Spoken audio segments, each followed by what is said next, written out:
احمد فوزان صاحب کا مراسلہ۔ مسلمانوں اگلے 5 سال کا صحیح استعمال کرو۔ گو کے 543 ممبران میں سے تمہارے صرف 27 مسلم کینڈیڈیٹ الگ الگ پارٹیوں سے چن کر آئے ہیں، جبکہ تمہاری پاپولیشن کے حساب سے 20% پاپولیشن ہے اور 80% غیر مسلم پاپولیشن ہے۔ تو اس لحاظ سے 20% کم سے کم 100 ایم پی تمہارے سلیکٹ ہونا تھا، 100 کے آس پاس۔ لیکن یہ بہت افسوس کا مقام ہے۔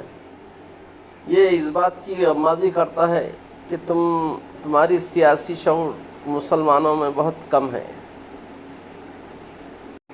اللہ نے ملک کی حکومت میں جو پھیر بدل کی، وہ موقع ہے مسلمانوں کے لیے مستقبل کے لیے خود کو مضبوط کر لیں، خدا کا شکر ادا کریں۔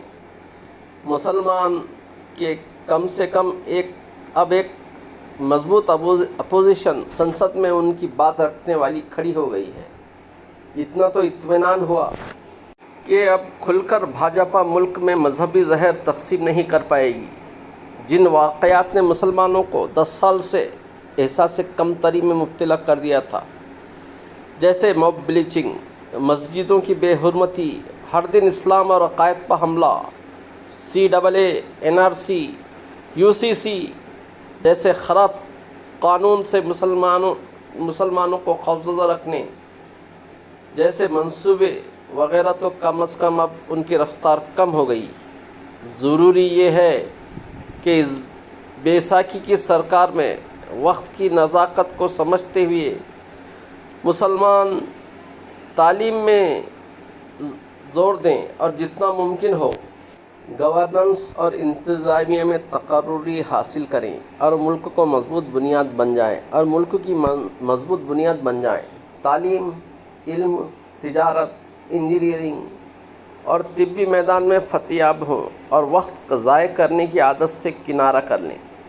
جیسا کہ مسلمانوں کا سیاسی شعور ختم ہو چکا ہے، تو اس میں باصلاحیت ہو جائیں تاکہ کیا ماحول ہے، کیا چل رہا ہے اور ہوا کا رخ کدھر ہے، اس بات کو سمجھنے کے قابل ہو جائیں۔